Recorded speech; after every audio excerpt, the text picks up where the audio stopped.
नमस्कार, मी Gautam Kamble GK news मराठीमध्ये आपलं सर्वांचं स्वागत। तुम्ही पाहत आहात मराठवाड्याच्या कुशीतलं जीके न्यूज मराठी।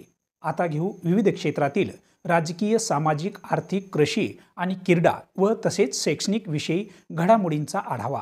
चला तर वळूया पुढील बातमीकडे। आता बातमी आहे आंदोलनाची, पाहूया सविस्तर। राज्य सरकारने पहिलीपासून हिंदी विषय घेतलेल्या निर्णयाच्या विरोधात राज्यभरात पडसाद पाहायला मिळत आहेत। नांदेडमध्ये ठाकरे शिवसेनेच्या वतीने आंदोलन करण्यात आले। प्रतिकात्मक शासकीय निर्णयाची होळी करून सरकार विरोधात जोरदार घोषणाबाजी करण्यात आली आहे। सरकारने घेतलेल्या निर्णयामुळे मराठी माणसाची गळचेपी होत आहे। सरकारने निर्णय मागे घेतला नाही तर आम्ही तीव्र आंदोलन करू असा इशारा ठाकरे शिवसैनिकांनी दिलाय। पाहूया काय म्हणाले ते। जे पहिली ते पाचवी या विद्यार्थ्यांना हिंदी सक्तीची केलेली आहे। हिंदी सक्ती करून मराठी भाषेवर अन्याय केला आहे, मराठी माणसावर अन्याय केला आहे। म्हणून उद्धव साहेबांच्या आदेशानुसार आज आम्ही नांदेड जिल्हा शिवसेनेच्या वतीने या ठिकाणी जो महाराष्ट्र सरकारने जी.आर. काढलेला आहे तो जी.आर. या ठिकाणी आम्ही जाळलेला आहे, त्याचं दहन केलेलं आहे। यापुढे ज्या वेळेस जोपर्यंत या जी.आर. रद्द होणार नाही तोपर्यंत आमचे आंदोलन चालू होतील। यापेक्षाही आम्ही तीव्र आंदोलन यावेळेस करू।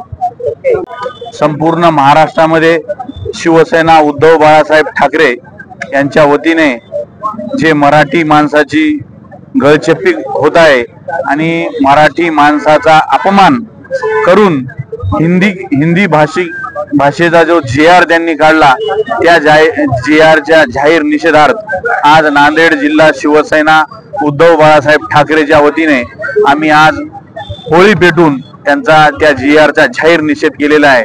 आणि जर हिंदी भाषेचा जे जी.आर. काढलेला आहे तो त्वरित रद्द न केल्यास येणाऱ्या 5 तारखेच्या नंतर या महाराष्ट्रामध्ये आम्ही तीव्र आंदोलन छेडल्याशिवाय राहणार नाही।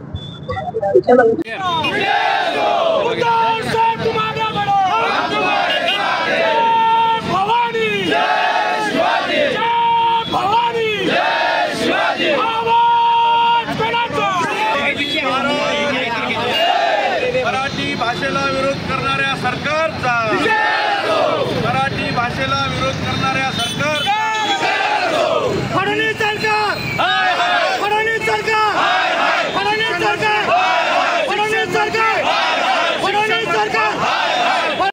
तुम्ही पाहत आहात महाराष्ट्राच्या कुशीतलं जीके न्यूज मराठी। सात जनतेची, भूमी महाराष्ट्राची।